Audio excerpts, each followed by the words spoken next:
Alright, so we have arrived at the Kangaroo Island Seaside Inn. This is a 2-person room.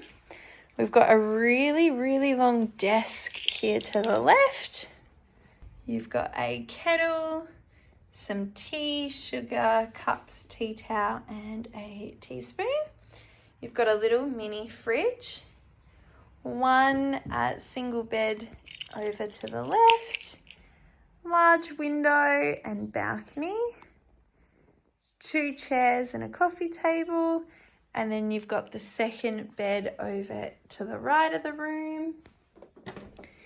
In here we've got the bathroom, small little room. Let's turn the light on. When you turn the lights on, you'll have the fan automatically turn on. You've got a shower, a toilet, and a hand basin and mirror, 2 hand towels, and it looks like there's some shampoo, conditioner and soap. Toilet paper roll seems to be falling off the wall, bit of a diagonal, bit of extra character. Behind the door you've got a cupboard with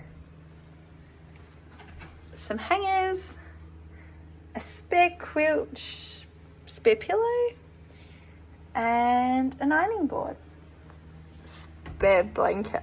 So when you head outside, there's also a fly screen door.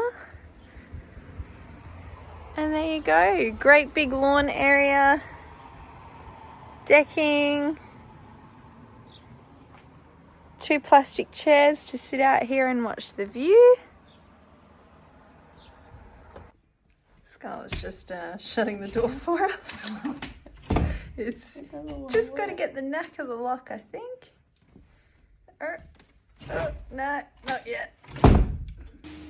I feel like they're telling us something when they leave a jar of Mortein bug spray. Does that mean we're going to have a bug problem? I don't know. I got bitten late. And I also found that this is operational. It was just attached to the wall. There's also a large TV on the wall, mounted up there. And there's also a air conditioner inside as well. Also, we're not too sure what this little peeky hole box is. And then a little signal, make up my room. And nothing. There you go, room 16.